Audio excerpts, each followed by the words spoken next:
सहरको यो कोलाहल, यो भागदौड र एउटै लयमा चलिरहेको जिन्दगी कहिलेकाहीँ लाग्छ हामीले आफूले आफूलाई कतै हराएका छौं।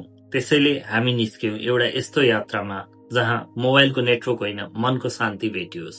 यो घना जंगल जहाँ हावाले रुखको पातहरूसँग खेलिरहेका हुन्छन्, खेत जोतिरहेको ट्र्याक्टर, झलुङ्गे पुल मुनि बगिरहेको नदी र अचानक परेको यो पानीको झरी लाग्थ्यो प्रकृतिले हाम्रो स्वागत गरिरहेको छ। कुमाल ताल पुग्दा त यस्तो लाग्यो मानौ हामी कुनै अर्कै संसारमा आइपुग्यौं, जहाँ मृगहरू निर्धक्क चरिरहेका थिए र चराहरूको चिरबिर आवाजले कानमा संगीत भरिएको थियो। त्यो ताल बाहिर निस्किएको गोहीको बच्चा अनि यो दृश्य, मयूरले आफ्नो रंगीन प्वाख फैलायो। यो सौन्दर्यले हाम्रो सास रोकियो। प्रकृतिले आफ्नो सबैभन्दा सुन्दर नाच देखायो। त्यो रात जंगल टावरको त्यो सानो कोठा, न वाइफाई न त दुनियाँको चिन्ता, मात्र थियो त्यो एउटा गहिरो सन्नाटा र प्रकृतिसँगको सामिप्यता। सौर्य ऊर्जाको मधुरो प्रकाश, हामीले जंगलको त्यो वास्तविक धड्कन सुन्यौं।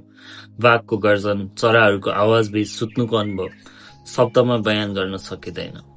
बिहान 5 बजे ढोकाबाट बाहिर हेर्दा हरिणहरू चर्दै थिए, चराहरू खेल्दै थिए।